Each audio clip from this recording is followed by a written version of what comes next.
Good evening everyone, सबको बहुत बहुत नमस्कार। Thank you so much. ये मेरा थर्ड डिस्ट्रिक्ट है, मैंने इतना फुल हाउस तो कभी देखा ही नहीं है। So claps for all of you.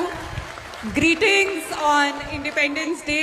और आई थिंक मुझसे सब अग्री करेंगे जो मैं कहूँगी कि कितनी ज़्यादा शानदार परफॉर्मेंसेस थी। ईच एंड एवरी परफॉर्मेंस बहुत स्पेशल थी, बहुत यूनिक थी, बहुत मजा आया।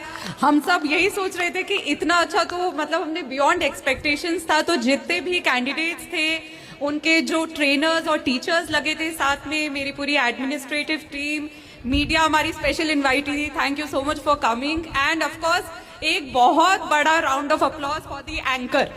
ही डिड अमेजिंग एंकरिंग हम सबको, और एक एक परफॉर्मेंस को जैसे उन्होंने डिस्क्राइब किया और एक से एक को कनेक्ट किया। So lot of thanks to you and thank you everyone. आप लोग रहे। एंड प्लीज अभी as prize distribution happens, would request everyone